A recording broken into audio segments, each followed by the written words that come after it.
Okay, YouTube, let's get ready for Trap Vision's 10th live of the day.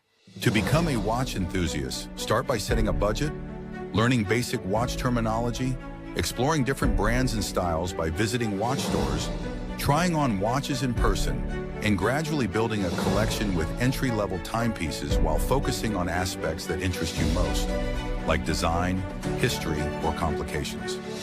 Actively engage with the watch community online and in person to further your knowledge and appreciation for watches.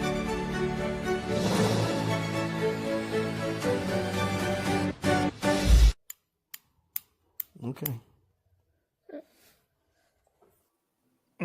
Yo! Hey, What's going on, gentlemen?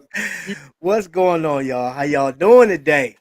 Another day, man. Another day in paradise. we're I doing know great, that's man. right. Yeah. I know that's right. Well, welcome in, everybody, man. I'm glad you guys are here. I see the chat is lively, man. Thelonious Monk started the bro. You started with the super chat, man. I'm going to give you a dance here in a little bit, but today, I have some of the most phenomenal YouTubers known to man. Oh, he said I'm not phenomenal. He just dropped off. I'm sure he'll come back. Yeah, he'll be back. But today, man, we want to go through a list of what does it take to be a watch enthusiast. We're going to be asking these types of questions, and I had to get the professional because I'm not a professional at all. I don't bumbling my way through YouTube. Of course, we got Robert Wood. We have the Lizard King DK over there, and he'll be back hopefully. We got Noctua Watches. We may be visited by some other people tonight, just depending. But so, gentlemen, tonight, I want to cover a couple of questions, and this was sparked by a book, A Man and His Watch, as well as all of the comments I've been getting and all of the energy I've been getting on Instagram. I appreciate you guys reaching out to me with your questions. But keep in mind, everybody, some of you guys in the chat are like you've been collectors for a long time. We have a bunch of new collectors that are watching right now. One, they don't want to ask a lot of questions in the chat because they don't feel that they're not comfortable just yet. All right. Oh, get comfortable. So yes, so we're gonna go through some things, and I'm gonna start off by asking the panel, and you guys are at home. Oh wait, watch check. I was tripping. All right, so we're gonna start. You know what? Let's start with Noctua Watches. What do you have on, sir? Today, we're in the Seiko SSC 277.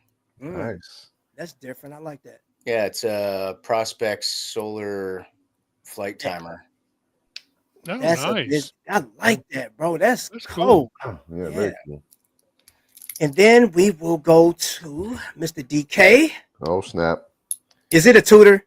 No, this is Okay. actually a new pickup. Uh-oh. Yeah, Nice. let me sure I got it. So it's a Victorinox Inox. Oh, Oh, I love those. Those Yeah. are awesome. yeah. This is their next gen model from 2024.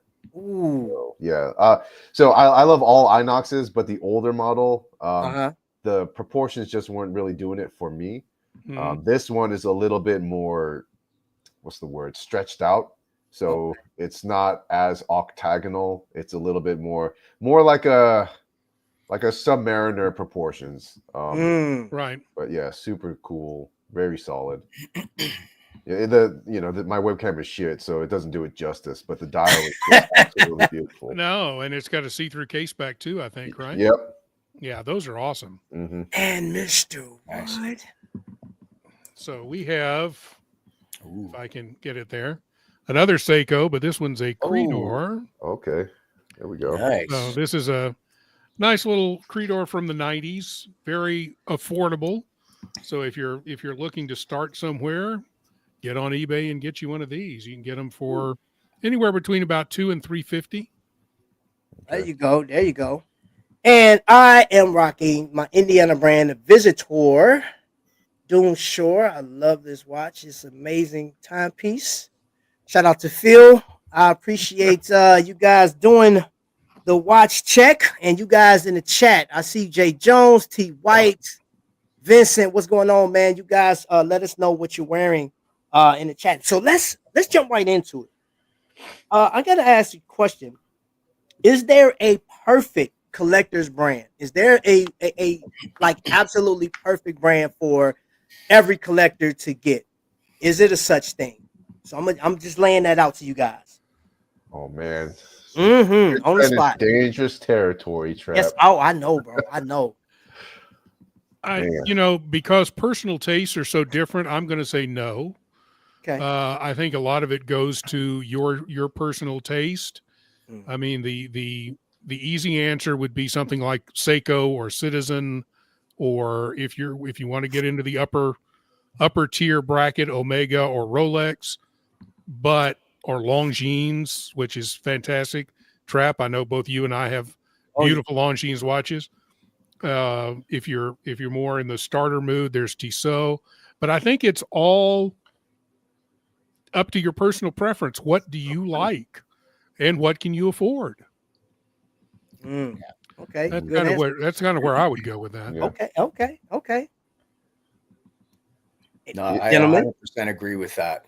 Okay. It's, the last statement there, it's a matter of what you like versus what you can afford.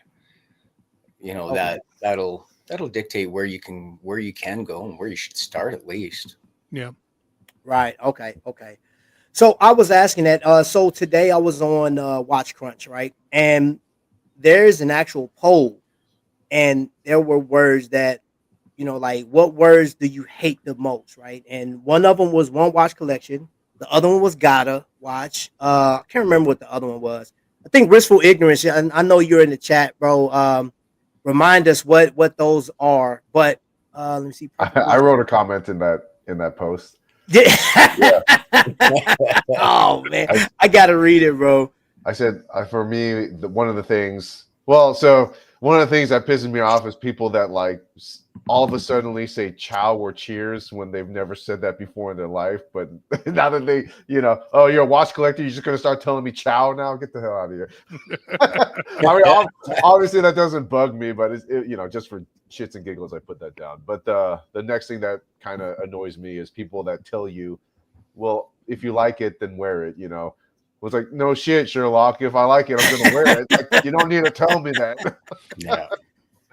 Entry level was a trigger too. Yeah, that was I can see that, Skylar. I really can. Ooh. Because the thing is, we talk about watches you can afford. Mm-hmm. Yeah. What is entry level? I mean, when I was 18 years old working at Eckerd Drugs, entry level was Casio. Entry level was Timex. Mm-hmm. Now, entry level for me is something like, a higher quality Seiko, or, I've been lucky enough to get some higher level watches as far as cost. But it all depends on where you are in life, man, what your entry level is. Mm-hmm. And maybe that's where you want to stop. Maybe that's all you want to collect. And that's fine. The thing is, there's no rules to collecting. Collect what you love, collect what you like, and collect what you can afford. And that's kind of that's the only rules that I think there should be to collecting. Well, there's a term that has been going around YouTube. What is that word I'm thinking? Oh, man, I seen it earlier. I think it's called elitist. Elitist of YouTube, right? And there's a lot of those. Woo. There are a number of watches and watch. Matter of fact, I want to share something with you guys today, or actually, this was yesterday. I was looking at YouTube and I said, you know what? I want to know a little bit more about Rolex. So I went over to the Rolex page, right? And it tells, what makes Rolex a Rolex outside of the watch itself. And they are in sports, arts, culture, exploration, preserving the planet, right? Partnership with major competitors and athletes. Uh-oh. And let's see, they got tennis, they have golf, motorsports, right? And then if you think about this, you have people like Martin Luther King, you have Steve McQueen, Tiger Woods, Paul Newman, Warren Buffett, Winston Churchill.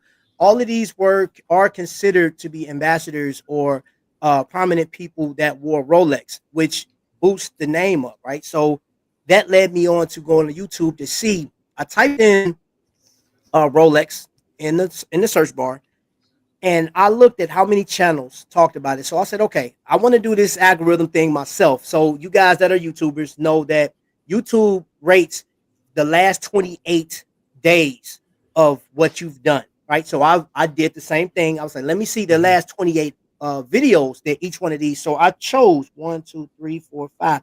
And for the sake of keeping drama down, I won't mention their names. The first content creator that I looked at, 25 videos from January all the way back to I think it was 8 months ago. 25 videos were Rolex, 3 were Omega, and the rest were kind of scattered. The next one, Come on, chat. Give me a name. I need a name. What's the I'll name? tell you. I'll tell you after. So I just noticed a YouTuber, and yeah, yeah, and this YouTuber is a gender. All right. Okay. So the next one, 25 videos. Just like, the last few videos, 25 were Rolex, 5 were Omega. Then the other one, right, that mentioned, let's just say this, the 2 largest names in YouTube right now did not mention Rolex as much as these other ones. And I thought to myself, I said, I wonder, based off of their thumbnails and their content, how they present their content probably pushes them up to that point of being number one, because I don't know, maybe some people are tired of hearing about Rolex the average collector. And the last collector only talked about Rolex 18 times, and it was sort of split between Grand Seiko and Omega, which I was surprised. But the question I have to you guys, because you guys have been on YouTube, do you think anybody that's on YouTube right now can survive YouTube or thrive on YouTube without using the word Rolex, IWC, Grand Seiko, or Breguet, or one of those top ones? Do you think, honestly, in your honest opinion, do you think they can make it on this platform? I don't see why not. Yeah. Honestly, Look, I think a lot of them, the big ones like that, I feel, yeah, they have the giant followings because people are sheeple. Beyond that, I'm sure a lot of them pay for some of their views as well. Pay for Google view, YouTube views, and whatever else. Sponsor their own videos. So there's ways around getting views and getting all of that managed. can you buy views? I know you can buy subscribers. Can you buy views? Yeah, right from YouTube. Okay, really? Yeah, and it's all legit. Okay. And I think they've cornered their own market share with that. Okay, you So can if you buy it definitely 3 times, tell you're who good. buys subscribers. It's like stupid easy to see. But a lot of channels do it anyway. So I'm like, why are you doing it? Like, it's obvious. Like, why would you do that? So really, you could be advertising, I don't know, pooper scoopers, and if you got enough money in your pocket, buy enough views, you'll get somewhere. Yeah. I would say as a watch channel, it's important to have like a knowledgeable opinion on those brands like Rolex and Omega. Not necessarily be a shill for them, but because I think it kind of gives your opinion validity. If you want to speak positively about other brands, you can say like, hey, look, I've been to one extreme of the watch collecting spectrum. I've experienced all these good things. So when I tell you that this other entry level brand is really good, I'm coming with like an educated opinion on it, because there's a lot of people that choose to hate Rolex and Omega simply because they have this, hatred towards luxury brands. Maybe because they're insecure, because they can't afford it, for whatever reason, right? But if you're able to experience that and have that good knowledge about it, and then you can speak positively about other more affordable brands, then to me personally, I think that's very valuable. 100%. No, I agree with that too. Like I can I talk love all I Omega. want Yeah, I was just gonna say I can talk all I want about I only Omega have and Rolex, but I I only don't have got the one to hat, show you but- while I'm talking, so I'm Yeah. talking out my rear end. I like that, man. I was like, what is that? What is he putting? Yeah, the thing is, I can't afford an Omega, but I have the hat. Yeah. So there you go. There you Yeah, go. but to answer your question, Trap, can a channel survive without talking about or shilling for Rolex and Omega? I do think so, because like looking at my own personal analytics, the ones that get the most attention are like Casio, G-Shock. Surprisingly, one of my most highest performing videos is my Longines Conquest video. That Mm, to date, since I posted that video, that has been the one that has gotten the most traffic to my channel overall. That one and like some random G-Shock video I posted like 3 years ago. Yeah. wow. Okay. Mhm. Let's see. Let's see. Somebody said Archie Luxury is surviving on Rolex. I think it also too, you have to remember what are the purpose of some of these big channels. So I mean, for example, Teddy is I think the third largest watch channel on YouTube as far as number of subscribers, Mhm. and he's there to sell watches. I Yeah. mean, that's his purpose, and he doesn't carry Rolex, so he's not going to focus on Rolex a whole lot. He's done Rolex shows, Right. Right. but he's going to focus on the brands he sells, which is Grand Seiko, Breitling, Omega, those kind of brands that he sells in his store, or Longines, Tissot, and the other ones that he carries online on his online store. Mhm. So The you ones have he's to trying also get look in at what the store. channel is about as to whether they're, he's going to always focus on the brands that he's selling on his website or in his physical store. Mhm. Now, with that, okay, I've been watching Teddy for a long time. Yeah, me And too. the crazy thing is, between Teddy and I'll go over to TGV as well, right? Now I get it. Some people voice their opinions. You guys voiced it. Sometimes you may be in the chat right now. I know some people aren't fans of. Ooh, I got some spicy evidence on TGV, Trap, but Here you I know go. you don't want to hear that. I get it, but see, here's the deal. And I'm one that my wife and I were talking about my early years. I was just interviewed by Dope Channel yesterday. TJ and Sharice interviewed me last night, and we went over my very first video, right? Invicta. My show started out as the Invicta lifestyle. I caught a lot of heat. And my wife, my wife said, "You were one of those sheeple people, man. You were like die hard. You will kill somebody for Invicta. You can't let nobody talk about the brand." And I was like, "You're right. I stood. I had my pitchfork, and I was ready to go to war. But I had to learn. Hey, Invicta's not my brand. I didn't create Invicta. But I do respect a lot of the collectors and have developed some great relationships behind it. I don't apologize for that. But I was just sharing with Robert Wood. I went on Archie Luxury show about 2, maybe 3 weeks ago, and you could tell the vibe in there. People don't like Invicta, right? And these guys over there are brigade wearers and Vacheron and stuff like that. And to each his own. I will say this, my personal opinion. I believe people have become so callous and desensitized to watchmaking as a whole.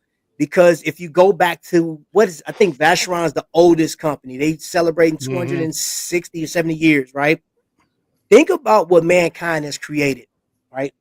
A device that can record time, something that you can't control, you can't stop, you can't take it back, right? It's done. Once it's over, that watch is going on to your next of kin or it's gone in the estate sale, right? Now, that is a technological feat, right? Outside of your Apple Watch, outside of your electronic, your cell phone, that's something that we should be celebrating. And one of my pet peeves is off the shelf movements because there are some people, JP, you can build watches, so this isn't towards you. But a lot of people that criticize the NH35 or the Miota movement, let me see you make one. Can you build it? And if you can, how fast can you do it? How accurate will it work?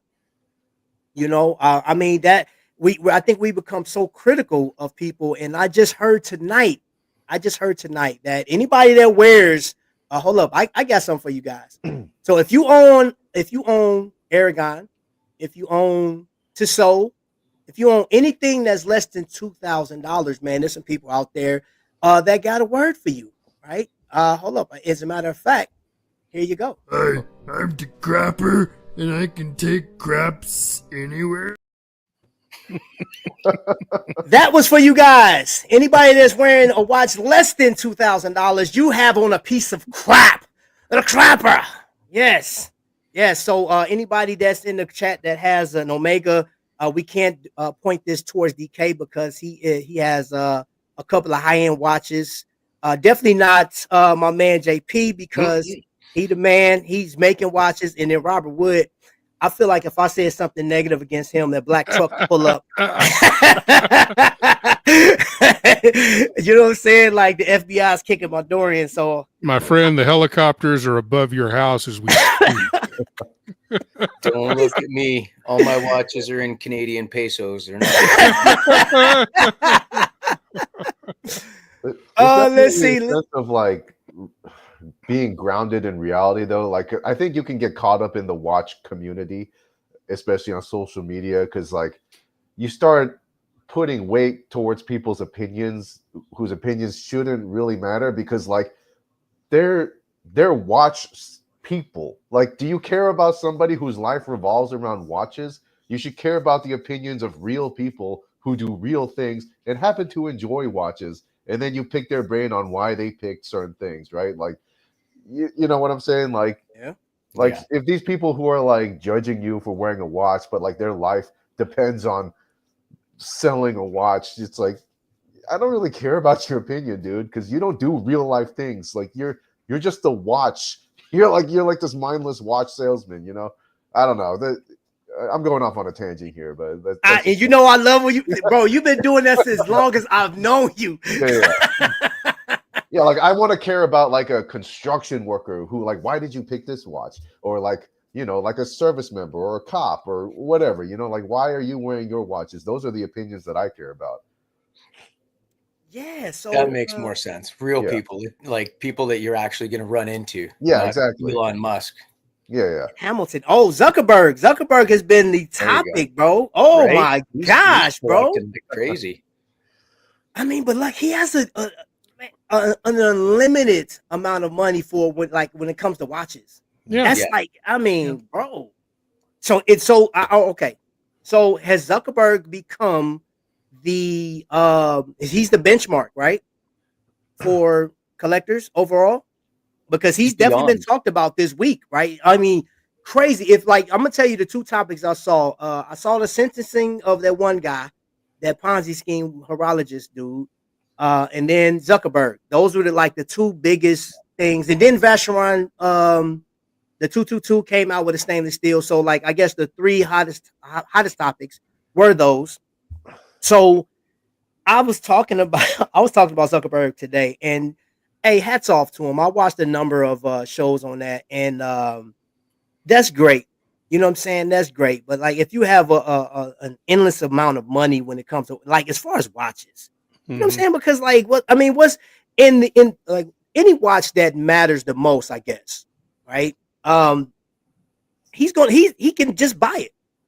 He can buy any Patek he wants, right? What was the one watch that Sylvester Stallone traded off, and that made headlines like for about a month. The Patek chiming calendar. Right. It's the whole thing. I can't remember what it's called, but yeah. Whatever, $5 million watch. Come on. Yeah. But Zuckerberg's not supposed to be able to get some of those watches. He's skipping the line, from what I understand. But that's just size of his pocketbook, right? Yep. I mean, are you really going to say no? To be fair, they didn't say no to Sylvester. Everything's got a price, man. There you go. And we have a super chat. Y'all already know what it is, man. It is time for the stroke dance.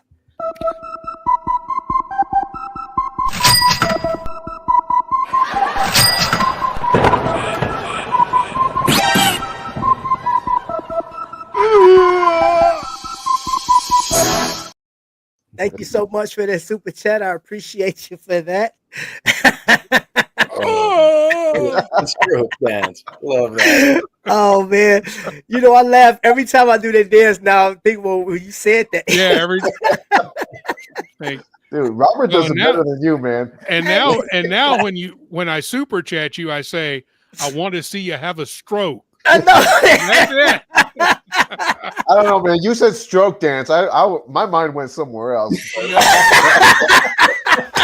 Oh my gosh, bro. This is a family show. Oh my gosh. All right, so I got a question for the panel. We were talking terms earlier, and now I wrote this down 3 days before that thing came on Watch Crunch, and I only had two words, two terms: real watch and a big boy watch. And I could see somebody really getting offended by that because there's a design language that some people go in, right? Some people love Timex. We actually have a collector. He's a YouTuber that loves Timex, right? And he got his grill watch, and some people will look at that, I guess, in the luxury verse of watches and say, why would you do that? Like I said, I was listening today at a bunch of rhetoric about why, I'm like, why would you pick a micro brand? Why would you get anything less than $2,000? Get you a real watch. And that right there, if I say any term that really just like gets a chuckle out of me at this point, I'm like, man, you crazy. Yeah. Mm-hmm. A real watch? I like, bro, like, again, you're so far removed from reality because we have watches like the Glycine 1914. That thing has amazing history. All right. But I do have a question for you guys. Can you imagine spending 11.5K on Omega Moon Phase Coaxial Master Chronometer Moon Phase or Longines? That may hit you for about 1,700, depending on what you get. And if you I let my man Jake over there at Trifecta, of course, look out for him, talk to him. You know what I mean? You may be able to get a watch for a reasonable price. So, and I chose that the Omega because there are a lot of comments. There are multiple shows that say your collection isn't complete until you have the moon phase or the actual moon watch in your collection. Yeah, What say you guys? Dude, that's what happens when you try and combine objective and subjective together. It's never going to happen. Everybody's got a different reason for why they're doing this, different priorities, different things they value. Like, so it's an impossible question to answer. And the second you try to define like this is a real watch, you've already lost me as a person interested in the conversation. Yeah. And it all comes back to what Robert was saying earlier. It's a matter of how much money do you got in your pocket? How much freed up money can you comfortably afford to spend on a watch that you don't actually need? So if I was Zuckerberg, well, which watch am I going to take? Both. What are you kidding me? And the store to go with it, just because, so he'll buy the moon watch and the moon. Yeah, exactly. Right. Yeah. Yeah. Why are we arguing here? I own it all. I have a moon watch in my collection. It's called a Bull of a Lunar Pilot. Yes, sir. Yes, sir. Yep. Yes, sir. So let me see. Do I have this? I think. Let me see. All right. I want to show you guys this. That is the cost of living in Indiana right now. $42,697 per year, right? So keep this in mind. That's the average cost of living. The average wage here is $27 per hour. The average wage. Now, in certain states, that would mean nothing. Like California, Florida, yeah, you're broke. But here you have, you can actually knock out some stuff. However, I'm in an area where that's the average. And I chose that one because that's in my area. I have one north of me where the average is about $108,000 a year, the average. But you have people that's making close to $1 million out there, like Westfield, Carmel. It's like one of the richest spots of Indiana. Now, when I go out to Moyer Jewelers, I've sat in and watched people buy Calatrava, no problem. I've watched them buy a pre-owned Rolex, $114,000 Rolex. And I'm like, yo, that's crazy. Beautiful watch, by the way. I actually recorded that watch. But at the end of the day, the questions I've been asking, here's the problem with that And the people that feel that crapper watches, the Rolex, I mean not Rolex, but the Timex, your Invictas, the Aragons, people don't consider why did you get into collecting? Going back to that, my original statement, one of the reasons why I was inspired about having you guys up here is reading that book, A Man in His Watch.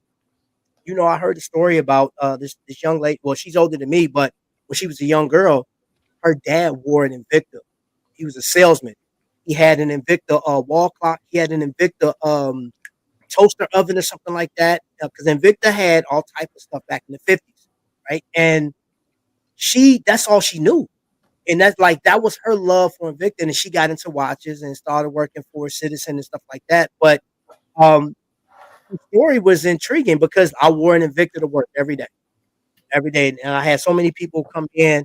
They'd be looking at Movado, and they'd be like, "Wait a minute, that's an Invicta on your wrist. Where's Invicta?" They're looking in the thing like, "Where's Invicta?" I said, "No, this is my personal watch." And some people like, "But I'm supposed to wear the watches that you sell." I said, "No, I wear the watches that I like." Right, so it just depends, you know. What would you? I'm gonna ask you guys this. What do you guys think? Like based on your everyday or your YouTube journey career, so to speak, what would you think you'll be known as? Like, what was your favorite watch to wear? Mm-hmm. Well, I mean, at this point, and most of you know this story, but the Watch Hangout guys went in and got me my Longines Hydro Conquest GMT. And so that's probably the one I've worn the most because it was one of the greatest gifts anybody's ever given me, especially a bunch of guys who I've never met in person. And it was so generous and so kind and so wonderful of them to do that, that right now that's where I am. That would be probably the watch I would be associated with the most Okay. because of what the guys at the Watch Hangout did. Okay. That and all of my Seikos. Yeah. You know, I have a bunch of Seikos. But you know, I've also said that my retirement watch, which I'm going to retire here hopefully in about 4 years, will be an Omega Seamaster 300M with the you know, all black, beautiful watch. Nice. And so that's as I ride off into the sunset, that's what I'll be wearing. Okay. JP, what's your watch, bro? Of course, it'd be Noctua. Yeah, Noctua. Yeah, it would just depend what side of the coin I'm on. You know, if it's a Noctua, well, then it's all the different Noctua watches I've made. But on the dad mod side, again, I don't know. Because you've made some beautiful pieces. Can I just pick a genre maybe? Sure. It would have to be a diver. Diver. I'll Okay. say that for sure. Yeah, that's me too. The majority of my collection are divers. Yeah. Despite what I'm wearing tonight, the majority of the collection are divers. True. Yeah. DK, this is gonna be interesting with you, man. What? Because I don't know. I will claim Tudor Ranger with you, but I don't know. I don't know. I think if people ever did talk about me, what they would remember me for is probably like metal, steel, monochrome bezels. Yeah. Just that like plain utilitarian steel look. So like, yeah, for a specific style, or if we had to pick a brand, probably Tudor. I'm like a Tudor basic bitch. I like Tudors, you know, they just resonate with me. But yeah, that would be like the style that I would be known for. Man, and big shout out to Trifecta is in the building. He is in the chat. Thank you for being here, man. I hope you and the family's doing well. You guys know that's one of my favorite places to go. I will do a live from Trifecta in a heartbeat. Man, I love going in there because even if you like don't go buy watches, man, like we sit in there, just chop it up, talk, and we have these conversations. That's one thing. If the takeaway, right? And I don't want to lose anybody. So all of my people over there in India, thank you guys for watching. I see you guys are supporting real hard, man. I appreciate all of the views that you guys give and all the people that say, hey, I'm just getting into watches, man. Hopefully you take some of this information to heart. Because what you're hearing is people saying, like, basically, even in the chat, if you guys are reading the chat, it's really up to you, man. It's like they say, what's that phrase? Beauty is in the eye of the beholder. Hmm. And Mhm. bro, like I've hit my design language. I love dive watches, right? But I have a number of ones, and I understand it. You know, some may consider this a crappy watch, but that PRX, man, that 7753, Mhm. AO5, come on, bro, this thing is, And Beautiful watch. That's a that's beautiful not watch. inexpensive either. bruh. And I think again in this watch community, you get these blinders on, right? Mhm. And people get so focused on what is hyped and then what's on a spec sheet. And those are important, right? Because quality does get hyped. So like there's some truth to all that stuff. And spec sheets are black and white facts. But then how does that translate to the real life wrist wearing experience? And that's also that can't be put on a spec sheet. So Mm-mm. you could give me the best watch ever made, ever in the world, right? It costs $1 million, and I'm just not comfortable wearing that watch. And so black and white, you could tell me it is technically the best watch in the world, but is it the best watch for me? No, because I'm not comfortable wearing it. So Yeah. there are plenty of watches that I have in my collection that would earn the rank of being a real big boy watch, but I don't feel as comfortable wearing those watches as I would a Seiko or whatever. And so, like the nuance, the unwritten things in watches is it's hard to say because some other watches may not qualify to be a big boy watch, but those are really the best watches for me. What I would consider better because they just give me a better wrist wearing experience overall Yeah. from out in real life to the spec sheet, everything combined, it is a better watch for me. And And 100% agree.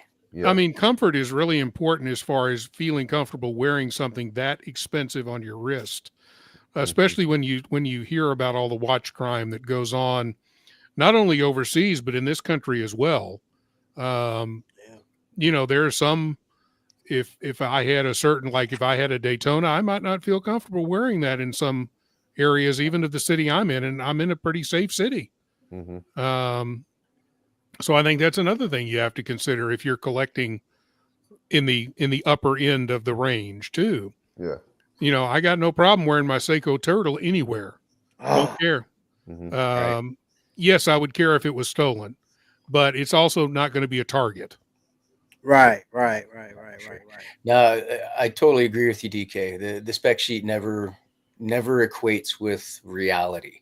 I mean, Hmm. it's a nice place to start from, Yep. but it's like cars. There's what the numbers say, but this one is not going to match up to that one. Price be damned. So Hmm.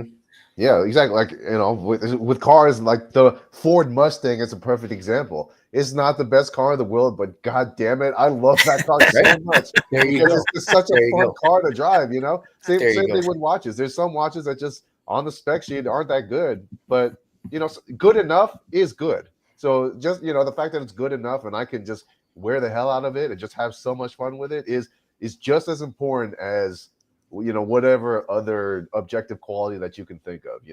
100%. Yeah. I agree with you, Eric. Okay, Eric stated, he said, I don't want to be around you if you tell me I need to get a big boy watch. Hmm. Not the kind of collector I aspire to be. Yep. Bro, and screaming out trifecta. Um, DK, you did a video.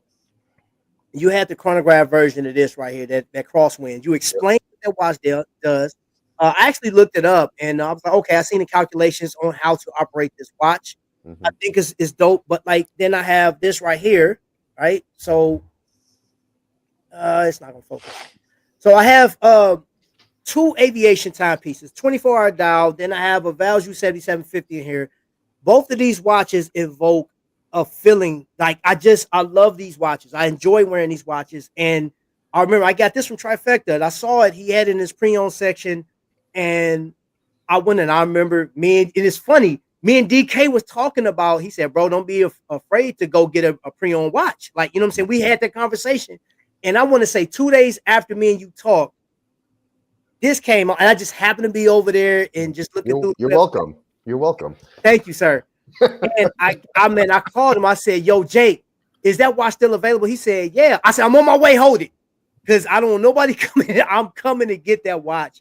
And when I looked at it, I put it on. I fell in love with this watch. And there's a feeling that a spec sheet cannot explain with about these watches.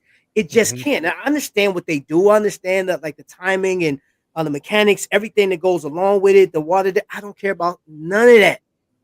All I know is when I put these watches on, as well as my watch of the day, or for this show, the Visitor, I absolutely enjoy Visitor watches. I think it's one of the dopest micro brands out there. The design language is second to none.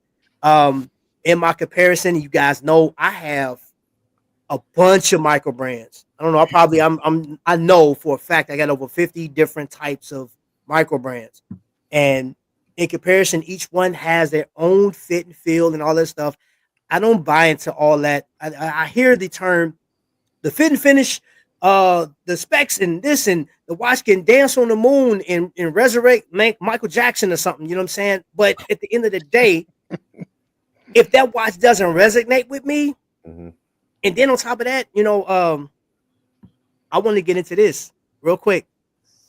Watches and Wonders is coming up, and I was looking at a show, and they were talking about the tickets are like $4.99 to get there, right? And people are, I mean, you're spending about $2,000 to get over there. The hotels are expensive just to stand in a line, just to buy and spend a bare minimum of $9,000 if you bought a Panerai or something like that, right? But a lot of people don't talk about the Panerai. They be like, "Hey, I want to go buy a Patek. I want to see the Cubitus or something like that." So you spend $500, get a lunch and a drink, whatever the case is, some lunchroom food. I don't know. And I'm not knocking anybody that does that. I think it's a great experience, but I don't want to spend that. So I would rather go to a wind up, the minutes and hours, where I don't have to pay for it, and then I can go in there, look at the watch, and buy the ones I like, and then talk to people like y'all. Right? So that's my biggest thing. If you don't take nothing else away from me, for the people that's watching at home, that's not in the chat, what makes up a watch enthusiast? I mean, you can define that for yourself, man, but like you do. And it doesn't, like the term, in order for your watch collection to mean something, it has to hurt financially. That was a term I saw 7 times on YouTube. Damn, that's stupid. Yeah. That sounds like a drug problem. If it hurts you financially, you got to stop that nonsense. Yeah. But I mean, I would, and remind me next time I'm on with you, Trap, since so much of your audience is now based in India, I'll need to wear my HMT for you, or for them. Yeah. You actually have one. Yeah. So I have one.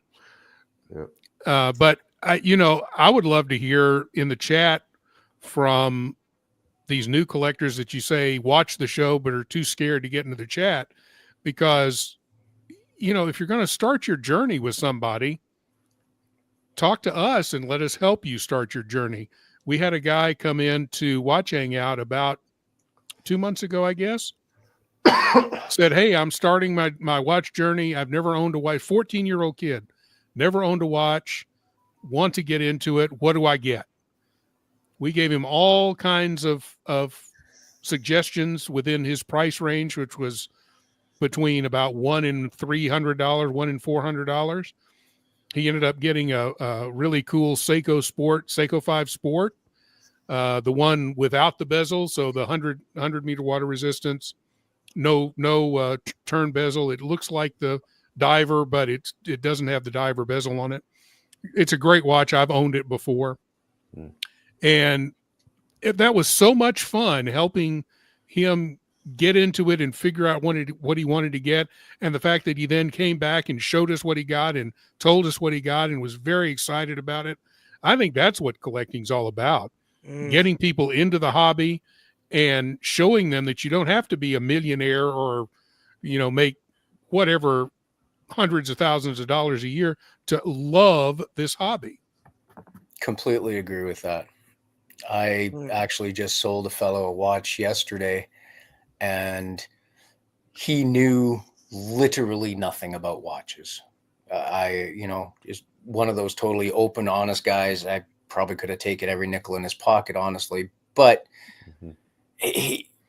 his enthusiasm to buy his first watch with his own money, not that he hasn't made money, isn't, 30, I think, but he just started giving a damn about watches.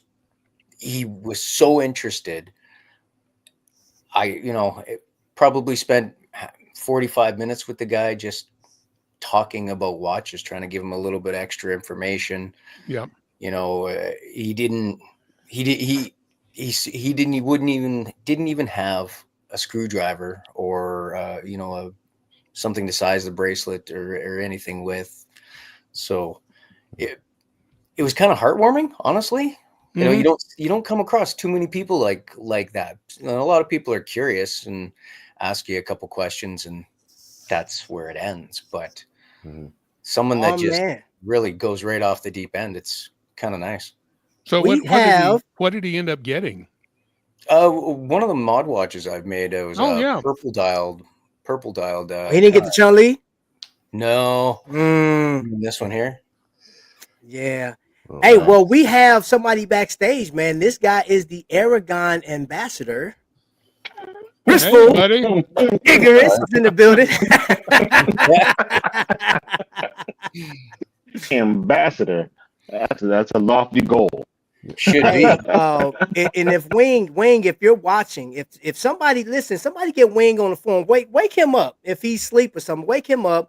This guy right here, Wistful Ignorance, will go to war when it comes to Aragon.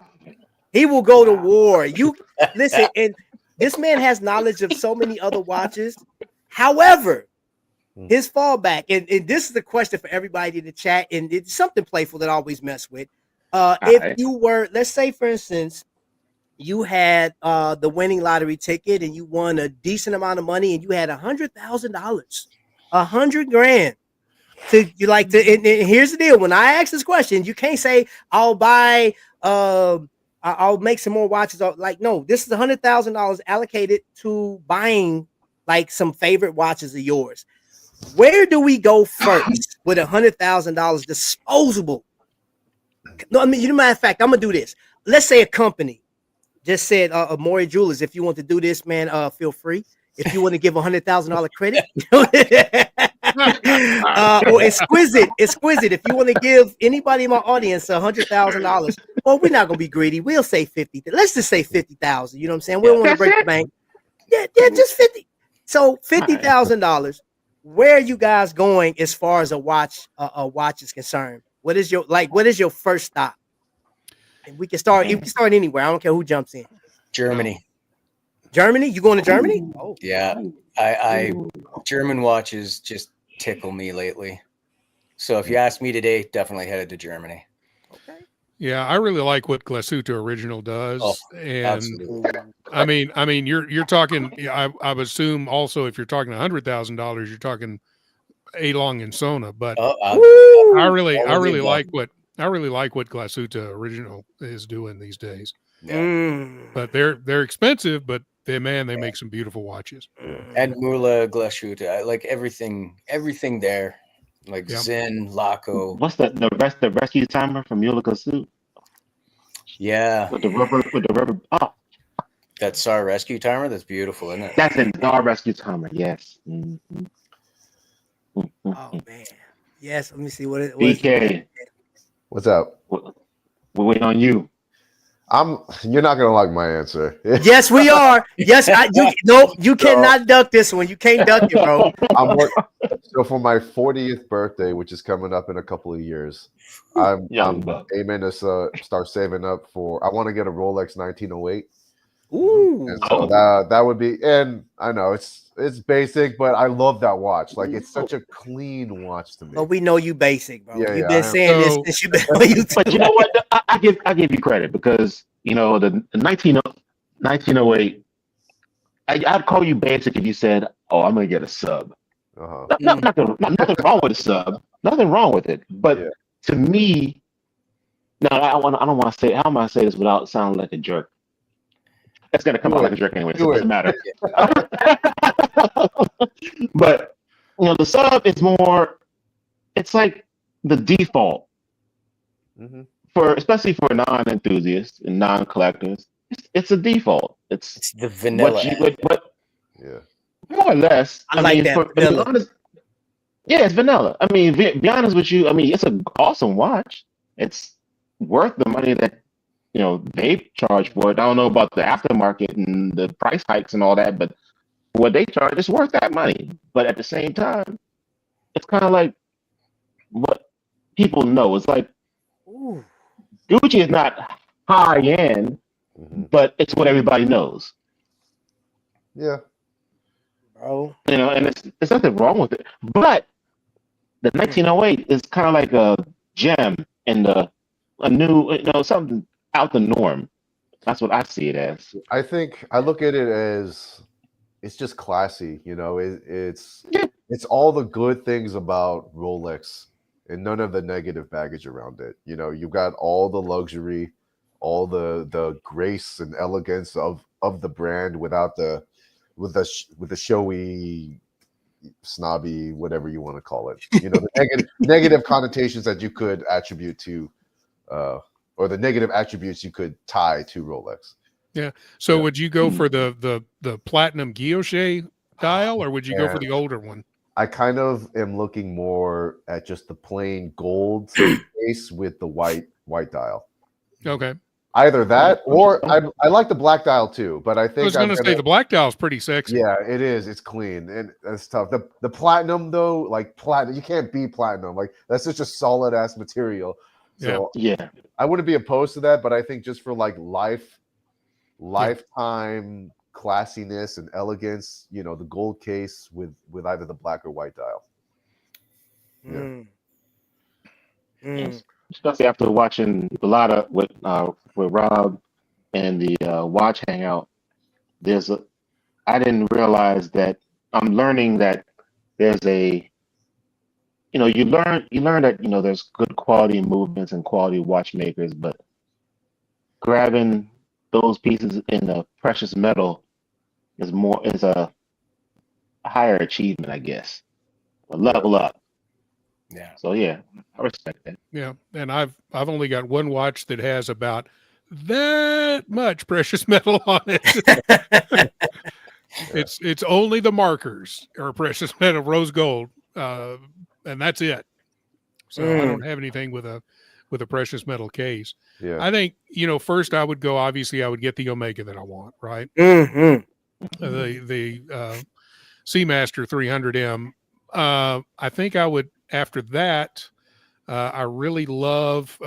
A friend of my daughter's has the ice blue Breitling chronograph.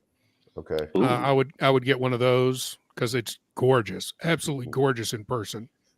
Yep. And then for my heavy hitter, I would probably get a Vacheron Overseas.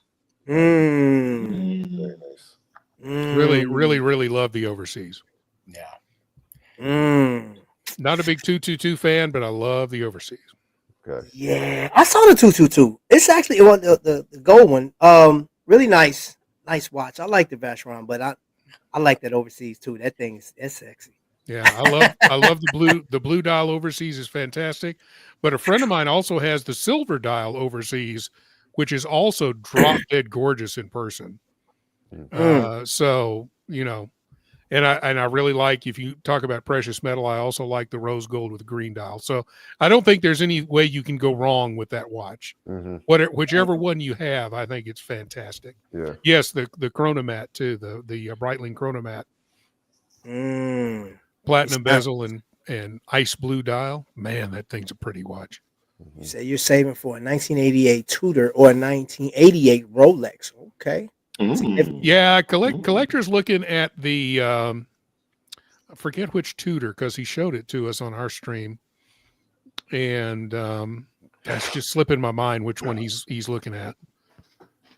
Okay. I believe it's the Prince date that he's looking at, 1988 Prince date.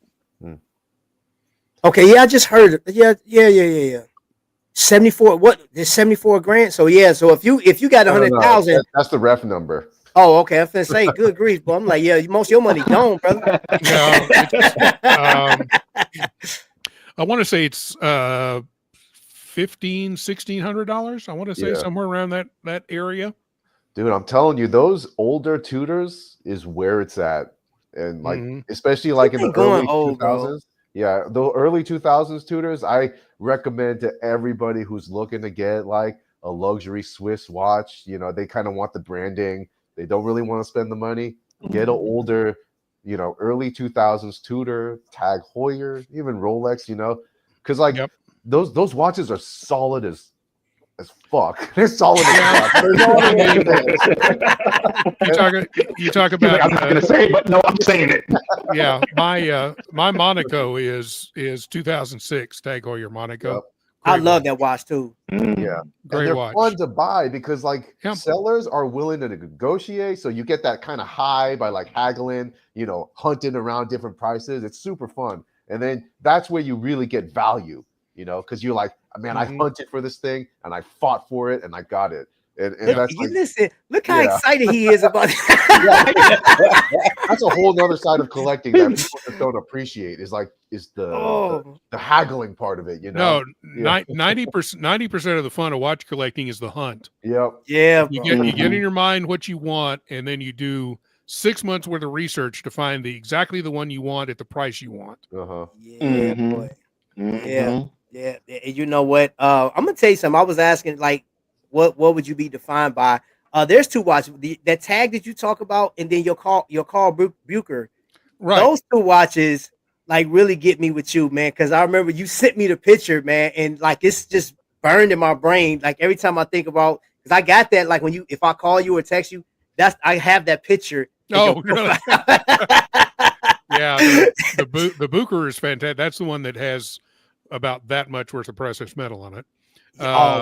Yeah, because the markers. But I love that Bucher, and the deal was phenomenal. Yeah, man. $2,800 watch for $800. Yes, please. Yeah, I'll take. Yeah.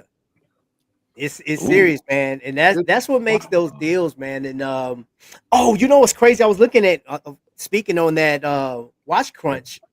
I think there was a couple people that hate the word Grail. They hate it. I'm not a fan of Grail. I think we've cheapened the definition of Grail so much. Like now it's just like Grail is just a watch that you really like. To me, Grail means like it's impossible. Like you are never getting that watch. Yeah, that's what makes it a Grail. You know exactly. It's unachievable. Yeah. But I have a Grail list. I have a Grail list of watches that I'll never be able to own. But exactly. But it's like go ahead. I'm sorry. It's like being 14 years old and looking at the Playboys, man. It's all the stuff you can never afford, but you just drool anyway. I thought you were gonna say like road and track or car and driver, but no, he went straight. I said 14. 14. Still looking at road and track, car and driver, but okay, you know. Well, that was me younger, and then I found girls. Yeah. Then I realized I can't afford them. I was going to say, and you still can't afford them. So there you go. Right. Went back to cars. The magazine was cheaper. That's yep.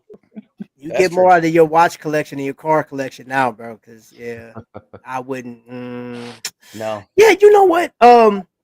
So I was reading earlier. I don't know if you guys ever tune into Esquire, but I read a couple articles, and they said there's 49 watches that they recommend for your average man. And of course, I didn't write down all of them, but here are a couple of them: the Tag Heuer Carrera, the Tudor Flamingo, which is the new one, Unimatic Modelo, Bell and Ross X5 Blue, Omega First in Space, the AP, any one of them, Timex Enigma, the Doxa Shark Hunter 300T, the Christopher Ward 12, and the Rolex Daytona Le Mans are one of the 49 watches that now there's a bunch of others. They had a couple of tags in there. I think they had 2 or 3 Unimatics. It was all over the place as far as the price structure. But when it comes down to it, what's up, Ben? Welcome in, bro. When it comes down to it, I still say this to anybody. your watch journey, if you will. And I know that was a hot button with some people. They're like, well, why is it a watch journey? I'm not Indiana Jones. I'm not going on a listen, call it what you will, right? Um, but it shouldn't hurt, but it should be like watch collecting should be fun. In my humble opinion, I think watch collection should be fun, and that there's two watches that I want to get. Um, I'm not able to right now, but I'm working towards it. And I can't wait for it to happen. Maybe it happens at Wind Up in New York. When I come, because I want to make sure that I don't get cut off from the community. Because I was told that people was gonna come for me if I don't come to New York Wind Up in later on this year. So, but let me see. What are you saying? The Daytona Le Mans is it like Rocking Horse? You say? Hold on, wait. What you say? Oh, he says like rocking horse crap. Oh, it's like rock. Yeah, The yeah. Le Mans is a beautiful watch. It's impossible to get. Yeah. Man, that's long money right there. And I recall, the Daytona was not a popular watch at one point, and it wasn't as much as it is now. Even in the '80s, man, you can get that watch under $1,000. Not today, though. Nope. Not today, man. You gotta sell. You can't even sell your organs right now, to afford The that. power of marketing spin. Woo! Like and grills. Sorry.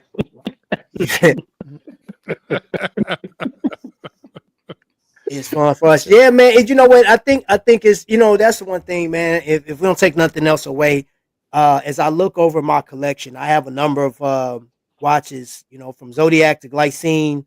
I have a few Texas on watches. Oh, and I seen who was it? Canopy. If you guys are on Instagram, Canopy dropped a picture of a loom shot. So they heard what you guys were saying and they upped the loom. Just don't know what the watch is gonna look like. I doubt it's going to be a diver, but the loom looks amazing. So go check out Canopy over there on Instagram. And it's supposed to be dropping on the 30th. So we have 7 days. 7 days, and we'll see what happens. Maybe I don't know if it's going to be a like a limited edition, but I mean that'd be cool for them to drop the limited. You know what I'm saying? Because I think, Yeah. in my opinion, micro brands are limited already. Everybody's not gonna get a mic. I don't know. It's just me, bro. There's like two spectrums I look at. So limited on a watch company that only have a couple of watches in their the catalog, and then watches that's like $50,000 to $100,000 if it's limited. I'm like, how many people can buy that watch anyway?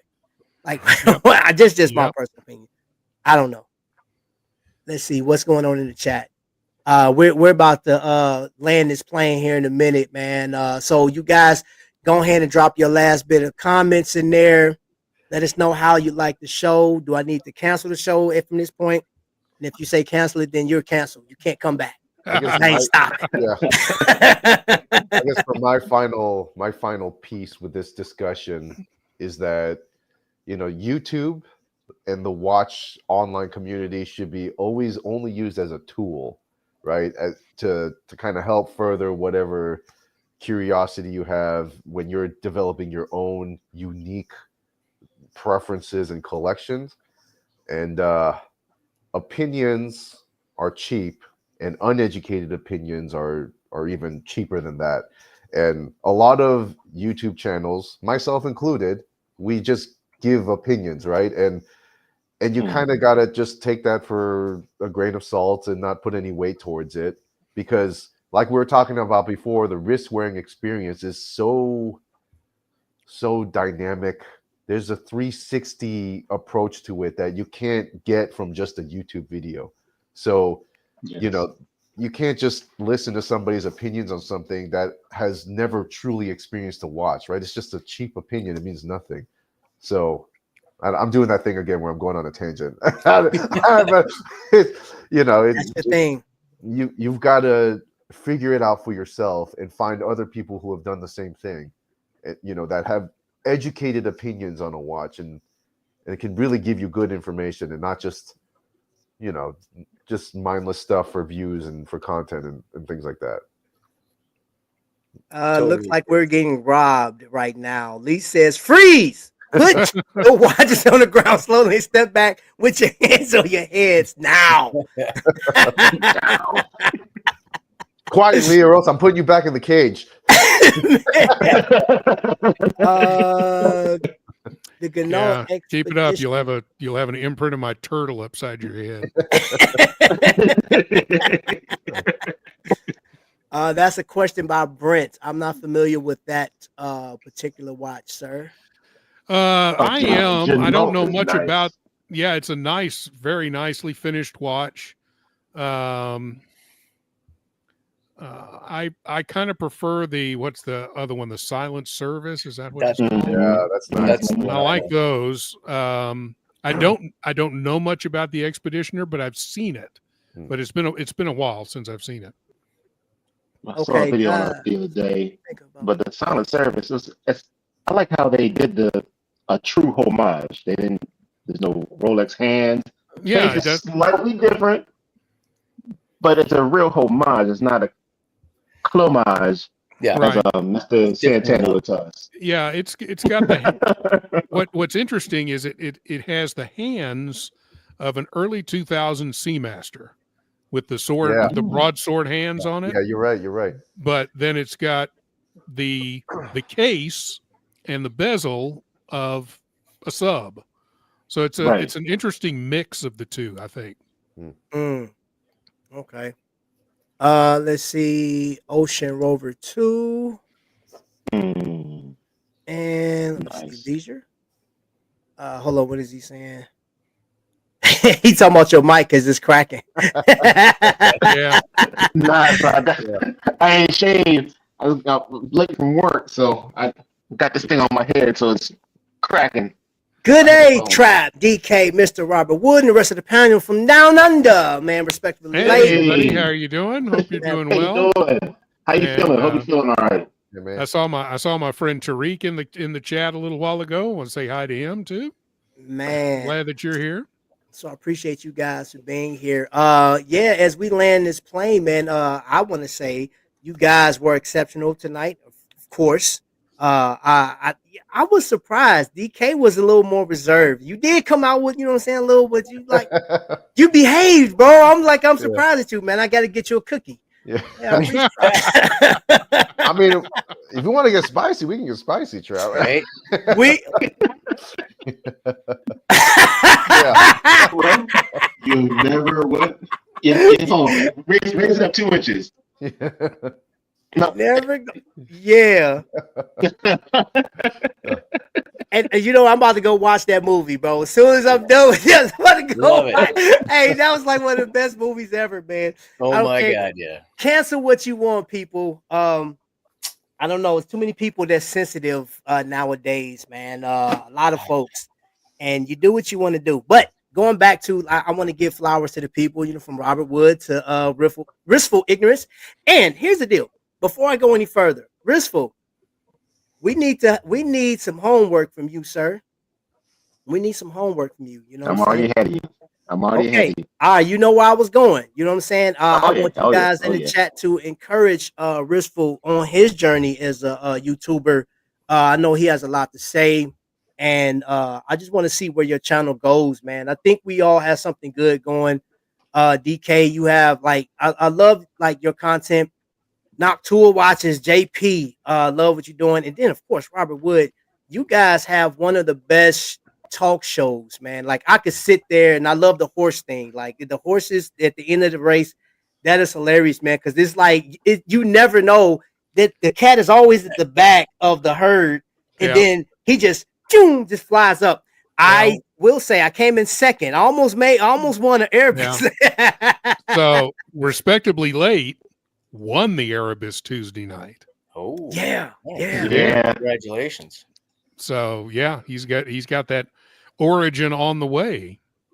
That is so cool. That's not fair, though. I hope you're feeling better too, respectively late. You've had a hell of a time health wise, and I hope you're doing better. Man. Yeah, many prayers to you, bro. Yeah, and that's, you know what I will say. That's what I enjoy most about this. That's why I say I would never stop doing what I do. And the crazy thing about YouTube, like you said, DK, man, you've had these conversations before. And anybody else, there's a young man that has been huge on Instagram and think TikTok. He's on YouTube now. And this is for any YouTuber, man. You do have to have thick skin on here because people are gonna come for you. They don't care. They don't care creed or color. They don't care about your religion. And they Talk about definitely that Air King video. yeah. Okay.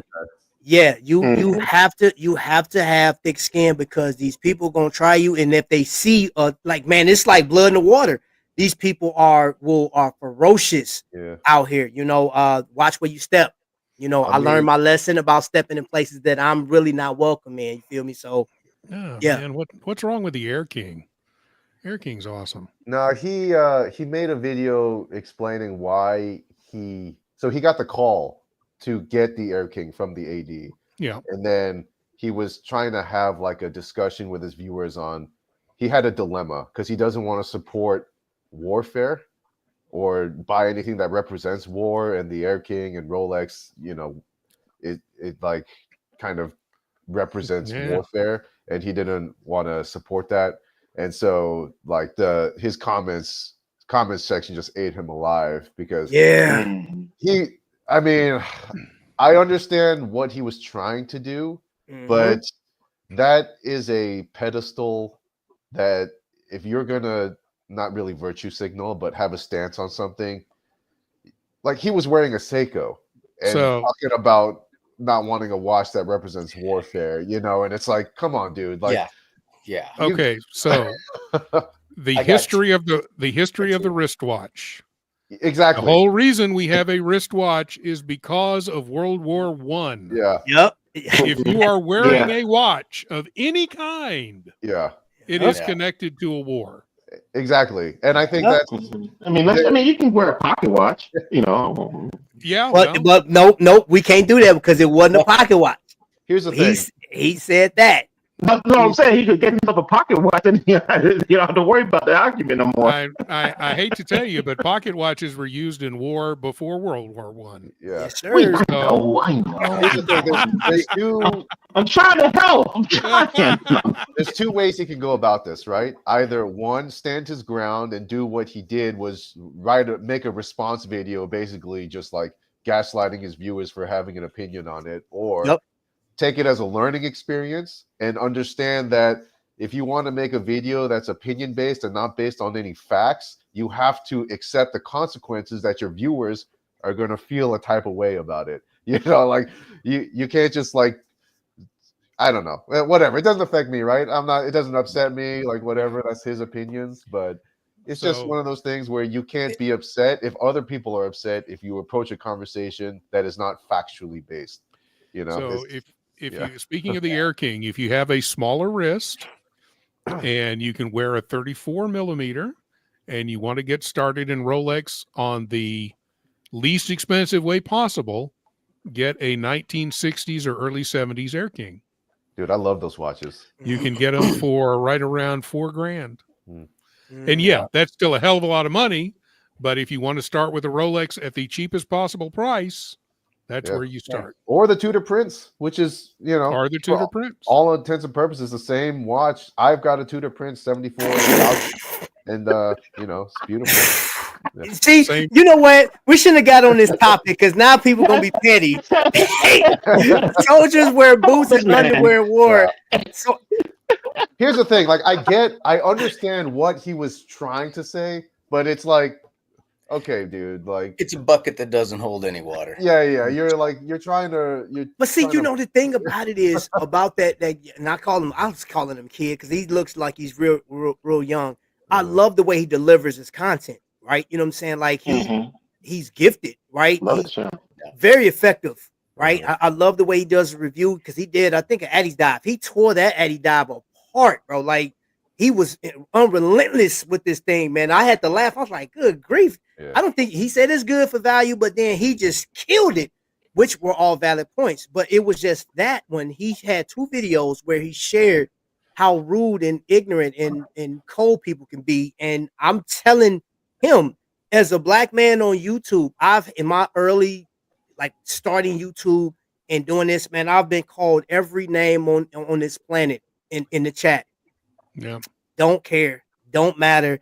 And if you send me out a reminder of how dark I am, bro, I'm like, okay, thank you. You know what I'm saying? I appreciate you looking out for me. So, like, if you thought I had Alzheimer's or something like that, I appreciate that. But I'm, you know, like, I got to keep it moving. You know what I'm saying? Because this is what I like. It's winter time. You should see me in the summer. Now, then I'll really be dark. Bro, hey, I'm trying to tell you, man. Bro, what was old boy? What was that next Friday, man? What's his name? That comedian. Oh my gosh. Michael Blackman. Michael Black, yeah, bro. He said, man, he said, I'm so black, I look like under the bed. Yes, bro. Bro, you don't have to tell me how black I am. I get it. You know what I'm saying? I understand. Hey, with that, the dude is another dude. And to Skylar's point, that's why I only wear tennis shoes and go commando. Thank you. Woo, let's go. Wow. Wow. Robert, Well, there you go, buddy. I just remind you, you started it, Skylar. Right. Skylar, you're getting the wood today. Wait a second. Balls. Pause button. The pause Wow. button. Okay, I guess it's after 9 o'clock, and yeah, free Diddy. You know what I'm saying? Like, let's. Oh, Jesus Christ. Nah, I ain't going that far. Thank you very much. Man, the chat went left real quick, bro. All right, so let me see. Well, this is the last comment. Am I considering purchasing a military? I'm always considering military pieces. That's my lane. So I'm not opposed to it. It has to take a back seat to a few other watches, though. I'm not opposed to that watch. I will. You can check out the Tracidus watch. Huh? You can check out Tracidus watches. They're not happy with me right now. Well, I still. Oh, go ahead. No, I was going to say I love that Vertex because they are a Dirty Dozen brand and they make the Dirty Dozen field watch, and I think they're outstanding. I wish they were a little bit less expensive, but there's always that. Dude, they're clean though, like. But yeah, it's a great. Yeah. When you have the watch that has the heritage, it's not just another Dirty Dozen homage. They made it, so. Right. Let me see. I see the people down here. Well, yep. Like you were saying, DK, about how people are just, their perceptions are so askew, for the wrong reasons. Like I was saying earlier, I've got a real thing lately for German watches, and a lot of the German Fliegers, some people just have a very strong opinion. Oh, they made watches for the Nazis. I hate to say it, but that's kind of a thing. I wouldn't wave that flag, but I wouldn't erase it completely out of the history. That's history. Get you know this. what I mean? Get this. They were Nazis, but they were pilots. That was the point. They just happened to have that on their arm, right? Yeah. Bro, I don't care about none of that. We're talking watches, right? Exactly. I don't care about none of that. Who gives a damn? I find the history bloody interesting. I don't care about none of that. The thing is, so they didn't willingly make those watches for the German military. What are you gonna do? They were in the German territory, and they were conscripted. They were separate. It was, and I'm not here. The original is actually the actual rightful progenitor or heir of the, as long as on the timeline, ownership line. But all those German companies that you see now, they were all underneath that flag, and they had no choice. Yeah, it was you build us watches, and so all those companies that were independent and growing and thriving were forced to meld into one watchmaking machine. They didn't do that on. So to fault them for being conscripted into something else, Exactly. that's stupid. And playing devil's advocate, I think it's perfectly reasonable to feel a certain type of way, have strong feelings about that, and be opposed to it, right? But if you're gonna hold that standard and preach on that soapbox, then all other aspects of your life need to be in line with that standard. So I think people were just upset because it's like, dude, what you're saying don't make sense because you're like against the Air King and you're wearing a freaking Seiko and you're like, you enjoy things that are literally only in existence because of warfare. You know, it's like people who are against homages, but then they wear homages in other aspects of their life. And it's like, dude, none of your standards are standard. You know, We like don't know, but see, the thing about it is, bro, if you know what, I'm gonna tell you something historically. I heard years ago that the Timberland boot, the tree on the Timberland boot, was actually a tree that was used to hang black people back in the day, right? So they protested that. Yeah. Nautica was one of this, like the Cologne company. That ship was actually a ship that was used to bring blacks over from slavery, right? And here's the deal. We can go back and forth. You don't know where some of the goods, like your TV, could have been slave labor. You don't know where your TV was created at. You don't know where your phone was created at. You just a lot of stuff. Your clothes, the threads in your clothes. You don't know how any of those things came to be. So if that's the case, you might as well be butt naked.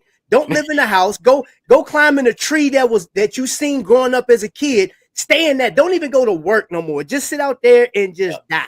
Like, I mean, because like if you start picking and like, oh, I'm not gonna wear it. Get out of here, man. I'm not trying to hit none of that. So if I want to get a German, because matter of fact, we got this watch here, Flederman von Rees. His descendants are German. And this was asked of me. They said, bro, how as a black man, how could you wear the watch? That man is German descent. So what does that mean? I'm living in America, bro. Like, what does that mean? You know what I'm saying? I fought in the war. I'm not gonna say I believed in the whole war situation, but when Uncle Sam said go, I went. And that was that. I don't care past that. You know what I'm saying? So if I want to enjoy a nice German Flieger, a style, somebody put in the chat, style, wear it, buy it, enjoy it. You know what I'm saying? You spent your money. What you gonna do? Cut it off my arm? Like, bro, man, that's crazy, man. That's crazy. History is history, you know. It is. You can't erase it, and it's stupid to ignore it. So learn. He said, "But throw your mic as far as." Hey, Wow. so tonight, we're going to take up the collection plate like we in church, and we're going to buy my man Riskful Ignorance a microphone for his phone, so the next time we go live, I'm going to ship that out to him. And I thought this was a good set of headphones too. Oh well. Oh, well. His mic out here selling crack right now. You want any better? Sounded like Rice Krispies here. With Man, Wow. you got a trap phone. Try putting both of them in and see. It might be. Both Might of them be in at the twice same as time. bad. Let's see. It might be twice as bad. Yeah. Yeah. Testing. 1, 2, 1, 2. Nah, same. Yeah. Same. Oh, okay. All right. I can talk smack because this headphone cost me like $15 at the gas station. Like That's all right. 10 years ago. I got these for $20 on Amazon, so that's all right. That's what explains why they sound like crap. So Yeah. right. Well, you know what? Who is that? Said Free Diddy. Oh man, I got a German Luger. People got okay. Jay Jones, you got a lot of stuff, bro. You got Jay Jones. I don't want to hear nothing from you. You got a lot of stuff. Your opinion is your opinion. It is. Everybody has an opinion. And I get it. 100%. And I get it. I'm not here to offend. And I'm pretty sure I've done that before. I've offended people on here, man. And if you take offense, man, please toughen your skin up a little bit. I'm not here to. I'm seriously, because I'm not here to offend nobody or make you feel worse or nothing. You know what I'm saying? And if you feel that, hey, I can't subscribe to Trap, I really don't like his views. I respect it. I promise. That was racist to me. He thought I was a white guy for like 2 years. I did. And I said that publicly. And I was like, dude, dude Asian. Hold on, wait a minute. Like what? I just seen his hands, man. He talked. You sound like your name is John, bro. Like until I see your face, I was like, wow, okay. He said, bro, you're racist. I was like, maybe.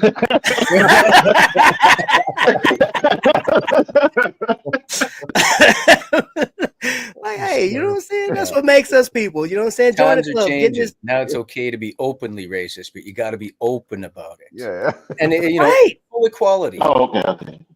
Yeah, man. You know, and listen, man, I'll tell you what, man. I'm from Chicago, man. I hate everybody respectfully. You know what I'm saying? Like this. That's Agreed. right. That's what it is, bro.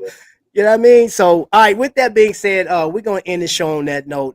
I think it was a pretty good show, man. It was amazing. Good show. It was a great show, man. Yeah, heck, man. Oh yeah. Awesome. I got y'all, man. Blissful Ignorance, man. We got Noctua, JP. We got the Lizard King. That sounds like a movie. Yeah. And we got the infamous Robert Wood, which I love the lighting he has, man. The Tiffany blue lighting just gets me every time. Infamous. The Yeah. infamous. Infamous. Those sultry, dulcet tones of Robert's voice. That's right. Yeah, Oh, I can't wait to hit the playback. Turn the lights down low. I knew it. Hey, Yeah, baby. Yeah. All say it right. again. Yeah. Say it again. With a Oscar. Oh, You want some wood? It's all in the mic. It's all the microphone. That's all it is. It's all the microphone. yeah. You just showing enough. Look how big it is. Man, I definitely enjoyed you guys, man. I appreciate everybody in the chat, man. Make sure you lock in with everybody that's on this chat, man. Let's encourage Blissful Ignorance, man, as he grows into like a phenomenal YouTuber, man. He got a lot of good stuff to say, a lot of good content. Appreciate you guys again, man. Thank you for coming up. And until the next lightning strike, ladies and gentlemen, y'all be blessed. We're ending this stream Cheers, everybody. now.